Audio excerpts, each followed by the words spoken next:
Ladies and gentlemen, welcome back to another very special, as always, episode of the Hyperconscious Podcast. We hope you enjoyed our latest episode where we were lucky enough to sit down with Ziad Masri today for episode number 371. Is that what I said? Yes. We are going to talk about change, why it's difficult, and why it's important. Also, shout out to Preston from the Metal Mentality Podcast for sending shirts to Ellen and myself. We appreciate you, brother. And we very much appreciate the nice, kind letter that you wrote. Yes. That was beautiful. We actually read it to the whole team, which was great. Yes. Thank you so much.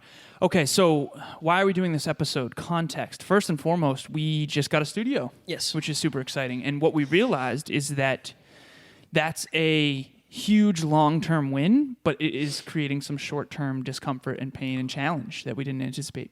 Yes, and if you're watching on YouTube, we have the TV down low on Monday,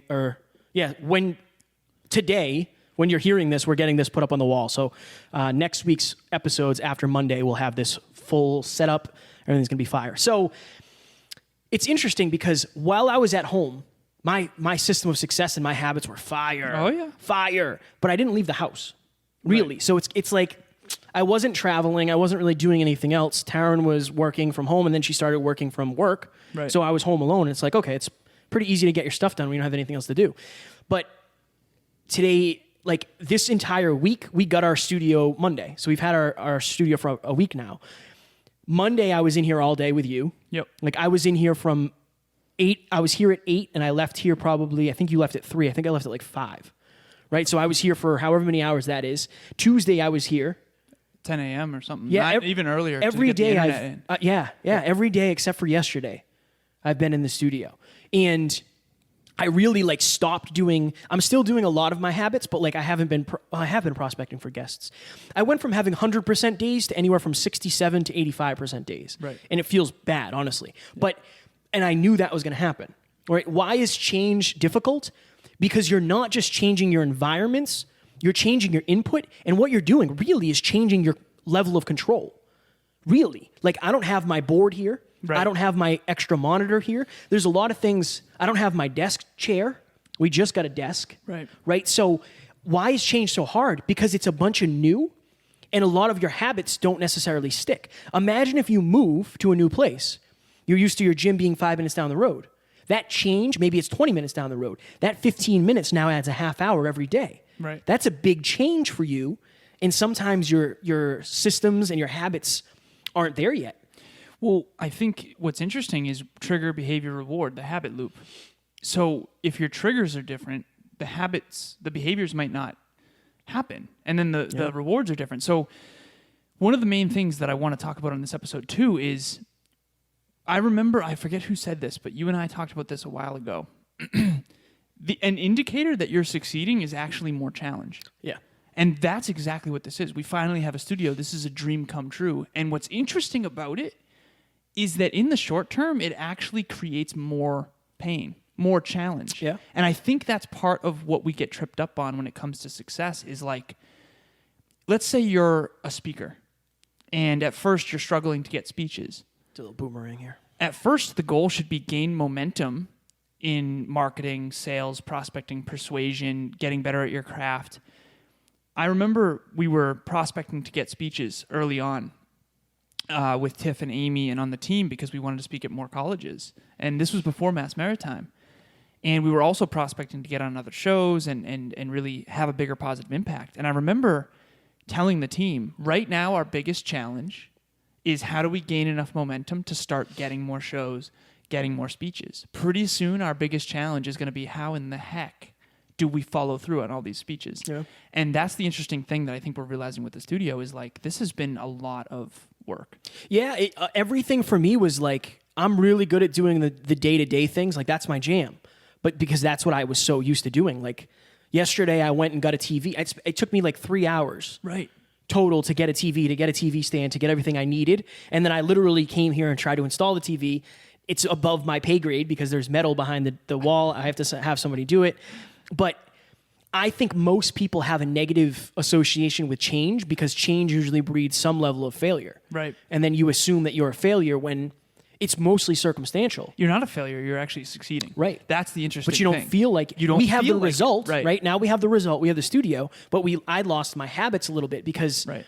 I've been down here early so I'm getting up at 5:15. I'm working from 5:15 to 8, and then I'm driving down here. Yeah. So I'm doing 2 hours and 45 minutes of work. But when I get down here, it goes from macro to micro to get this done. So once this is done, we can just roll in and work here. And everything's done. Like we need a coffee table to go here. Right. The other TV's going behind the camera. We're gonna get we need a trash can. We need the soundproofing that's coming. We We're need gonna whiteboards. we're gonna get a carpet so it doesn't echo as much, right? So, I think that, and that's a whole thing. It is a whole thing. But it's one of those things where it's like, what's the other option? Stay where you were. Yeah. The other option is stay where you were. And that's my- the option that a lot of us unconsciously choose because we're afraid of the change. My goal in this episode for you guys is to let you know that change can be scary, change can be difficult, but change is necessary, it's rewarding, and I mean, think of how much better we'll have to become in order to sustain this. Like Alan and I just took on a new bill.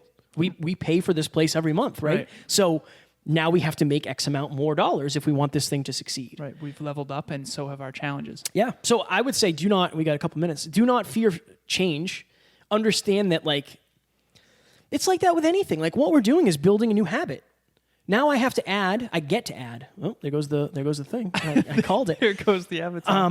Now we get to add drive to the studio as a thing. Right. Don't forget, especially if it's a positive change, which we're speaking about here, don't forget how bad you wanted that. Don't forget how much you were looking forward to that change. Right. Because it's easy to lose sight of. So it's one more thing too. Things improve iteratively.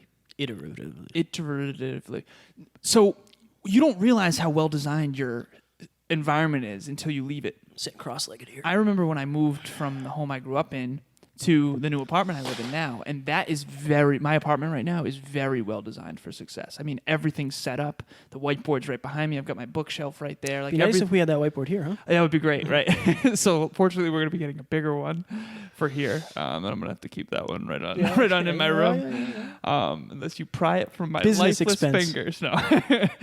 But that's the thing. So I went from an environment that was very set up for success in my home. Then I moved to an apartment, and there was huge growing pains there. Now the studio has those same growing pains. And every single day that Kevin and I come back into this studio, we're going to find some unique way to improve it.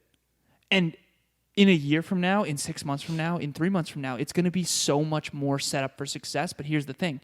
Pain is the catalyst for positive change. We don't know how badly... I did a coaching call in here 2 days ago, 2 of my coaching calls, and I was like, I'm so sorry. Like the lighting's not set up right. I don't have my whiteboard behind me, so I'm not able to my mouse. I don't even have a mouse pad or anything to use my mouse on. So I'm sitting there trying to do these calculations in Excel with my thumb, my regular pad on my laptop. So it's just a lot. Everything you do when you wake up in the morning is a routine. And the moment you change that, things change. I guarantee you, when you put your pants on, you put your right leg in first or your left leg in first. When you brush your teeth, you have a certain routine with that. When you get in the shower, you wash your hair first. Whatever it is, anytime you change your environment, your behaviors change, and it's super uncomfortable at first, but that doesn't mean it's a bad thing. Yeah, I think if you leveled up to the thing before the change, you can level up to the thing after the change. It's just a matter of being grateful for the opportunity to do it. Even when it feels like it sucks. It does. I mean, this sucks in a way. I love the fact that we have a studio, but I don't love the fact that there's a lot of things that still have to get done. That bothers me. Right. Every day, that bothers me. Right. That's why I'm just hammering things. What's interesting is that the fact that bothers you is why it's going to get done. Yeah. And I think that's a fundamental misunderstood concept, that it's we want to be positive all the time, right? We don't want to feel this painful. The pain that you feel for not having this TV up here is higher than mine, and I can tell, but that's also why it's going to get done. Pain is there not to dwell on. It's there to inspire you, to drive you to get it done. Yeah. When you guys listen to us Wednesday, this TV will be on the wall. No matter what. For sure. That's a guarantee. Yep. But I'm not doing it. Somebody else is, right? So, sometimes that's the other thing too. You're going to have to do things that you wouldn't normally have to do. I wanted to get this done myself. I wanted it to be done today. But one last thing. Just real quick, because I know we got to go. Kev, here's another thing that we should tell the listeners as well. The first 2 episodes we recorded in here with the new echo and the new setup were uncomfortable for us. Yeah. And isn't that kind of crazy? It's like we're 370 episodes in, and we're still uncomfortable in a new environment. Everything takes getting used to, and if you let that stop you, you'll never persevere. Yeah. And the other thing is too, I don't know if anybody else would know that we were uncomfortable. That's the other thing. Right. We know, but I don't know if you guys, maybe you did. Maybe you noticed in the last 2 episodes our tonality was different because the echo kind of throws you off. Right. So we turned the headphones, we made some changes, right? My headphones are louder, so I can't hear the echo anymore. Right. Which I actually really enjoy. So at the end of the day, like, don't fear change, because if you fear change, you're actually fearing growth. Right. And that's a dangerous game to play. 100%. You can figure it out. Be confident enough that you can figure it out, because you can. It might not happen immediately. It probably won't. But again, you didn't know how to ride a bike. You didn't know how to drive a car. You didn't know how to, if you're a surgeon, you didn't know how to do surgery. You didn't know how to anything at the beginning, right? So if you're always afraid of change, you're always kind of going to run from growth. And if that's the case, you're selling yourself short. 10-second blip. 10-second blip. Do not run from change. You're running from growth. Fire. I would say one of the indicators of growth and success is more pain, more challenge. Yes. Right on. Ladies and gentlemen, we hope you enjoyed this episode. When you see us next on YouTube, this TV will be up on the wall showing the Hyperconscious podcast. We hope you enjoyed, and we will talk to you on Wednesday. Talk to you soon. Bye.